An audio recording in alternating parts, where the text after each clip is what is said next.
అంటే మీ జర్నీలో 'big boss' అనేది ఇప్పుడు ప్రెజెంట్ యాస్ ఆఫ్ నౌ అయితే ఒక బిగ్గర్ స్టెప్ ఆబ్వియస్‌గా. ఎందుకంటే it made people recognize you who Gautam is. అయితే ఆ 'బిగ్ బాస్' ఇంపాక్ట్ అనేది ఎంతవరకు యూజ్ అవుతది సినిమాల వైస్ గాని, లేదంటే పర్సనల్ లైఫ్ అనేది ప్రీవియస్ సీజన్స్‌లో ఏం జరిగిందనో చూసాం. ఎందుకంటే స్పెసిఫిక్‌గా తెలుగులో. ఎందుకంటే తమిళ్‌లో చూసుకుంటే the kind of people coming out of 'Bigg Boss' లేదంటే కవిన్ గాని లేదు అంటే వీళ్ళందరూ సో వీళ్ళందరూ కూడా they are doing good content movies. అంటే వీళ్ళు 'బిగ్ బాస్' కంటెస్టెంట్సా అని మనం తర్వాత షాక్ అయ్యేలా ఉంటున్నాయి. బట్ కట్ చేసే తెలుగు రీజన్‌కి వచ్చేటప్పటికి ఎవరు కూడా they did made it big. Right from the season 1 winner దగ్గర నుంచి టిల్ డేట్ ఇప్పటిదాకా విన్నర్స్ అయిన వాళ్ళు ఎవరు కూడా విన్నర్స్ పెద్దగా ఓన్లీ నాకు తెలిసి 'బిగ్ బాస్' అనేది అంటే నా పర్స్పెక్టివ్ వరకు అమ్మాయిల వరకు యూజ్ అయింది. సోషల్ మీడియా ఫాలోవర్స్‌కి గాని వాళ్ళు దాని త్రూ ఏదైనా ఎర్న్ చేసుకోవడానికి యూజ్ అయింది తప్పితే ఒక మేల్స్‌కి స్పెసిఫిక్‌గా బాయ్స్‌కి గాని మెన్‌కి గాని ఎవరికి కూడా it didn't give any kind of respect గాని లేదంటే ఎందుకంటే ఇప్పుడు ఇంకా నెగటివిటీ పెరిగిపోయి ట్రోలింగ్ ఎక్కువైపోయాయి. ఇంకా వాళ్ళు ఇంకా కొంచెం మెంటల్‌గా డిస్టర్బ్ అవ్వడం తప్పితే అది అంత పెద్ద ఉపయోగపడలేదని చెప్పేసి నేను అనుకుంటున్నాను. సో మీరేమంటారు అది? సో అంటే లైక్ నా ఉద్దేశంలో నాకైతే అది కొంచెం హెల్ప్ అయిందని అనుకోవచ్చు. అంటే పీపుల్కి తెలవడం వరకు. ఇండస్ట్రీ ఏంటంటే మార్కెట్ బేస్డ్ ఇండస్ట్రీ మనది. అంటే నీ ప్రీవియస్ ఫిల్మ్ ఏంటి అన్న దాన్ని బట్టి నెక్స్ట్ ఫిల్మ్ డిపెండ్ అయి ఉంటుంది. సో ఇప్పుడు ఎప్పుడైతే మనం ఒక ఇంత లైక్ నేను ఈ ఫిల్మ్కి అందుకే నేను కేర్ తీసుకుంది ఏంటంటే నాకు రెమ్యునరేషన్ ఏమొద్దు. So I will work as a working partner. So and few other people also work like that and నా టీమే.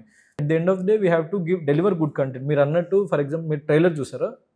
సో అలాంటి ట్రైలర్ అయితే లైక్ ఒక 2.5 crore ఫిల్మ్ ఒక బిగ్ బాస్ కంటెస్టెంట్ నుంచి ఎవరు ఎక్స్పెక్ట్ చేయరు. So I was not a Bigg Boss contestant before. Actually big boss అనేది నాకు ఆపర్చునిటీ వచ్చింది, వెళ్ళొచ్చిన తప్ప నేను బిగ్ బాస్ పర్సన్గా అసలు నేను అనుకోను. And I was not working in television industry. I don't know anything. Shows చేయలేదు, నేను సీరియల్స్ చేయలేదు, ఏది చేయలేదు. సో మై మెయిన్ టార్గెట్ చిన్నప్పటి నుంచి నా జర్నీ చెప్పింది ఫిల్మ్సే. సో నేను ఇప్పుడే actually I'm 28 years old. So ఇప్పుడే నేను యాక్చువల్లీ ఇప్పుడు వెలుగులోకి వచ్చినా కాబట్టి మీకు ఇంకా అది తెలియలేదు ఇంపాక్ట్. ఈ ట్రైలర్తోని ఒక సెట్ ఆఫ్ పీపుల్ తెలిసింది. అంటే few people are like commenting అంటే బిగ్ బాస్ నుంచి వచ్చి ఈ లెవెల్ ఆఫ్ ఒక మెయిన్ స్ట్రీమ్ అవుట్పుట్ ఇస్తామని ఎక్స్పెక్ట్ చేయలేదు అని చెప్పేసి చాలామంది అంటే ఫ్యాన్స్ వాళ్ళు చాలామంది మెసేజ్ చేసిండ్రు. Then lot of outsiders are like appreciating. అంటే నన్ను సపోర్ట్ చేయని పీపుల్ కూడా దే ఆర్ అప్రిషియేటింగ్ అంటే ఒక బిగ్ లెవెల్ పీపుల్.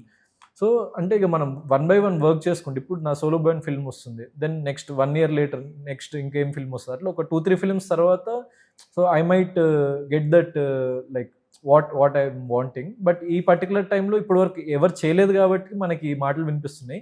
ఎవరైనా ఒకళ్ళు చేసి చూపిస్తే definitely that will be history only. ఎందుకంటే ఇప్పుడు ఈవెన్ రియోరాజ్, కెవిన్ వీళ్ళందరూ సక్సెస్ అయింది లాస్ట్ 2 yearsలో. సో వాళ్ళు బిగ్ బాస్కి వెళ్ళింది సమ్ 4-5 years బ్యాక్. అంటే బిగ్ బాస్కి వెళ్ళి వచ్చిన ఒక 4-5 years వాళ్ళు స్ట్రగుల్ చేసి వాళ్ళు కూడా మధ్యలో చాలా ఫిల్మ్స్ చేశారు. That didn't work out. తర్వాత అనుకోకుండా ఒక దాదా అని ఒక ఫిల్మ్ తోని కెవిన్ కి సక్సెస్ వచ్చింది. రియోరాజ్ కి అది ఈవెన్ లిఫ్ట్ కూడా డీసెంట్ ఫిల్మ్.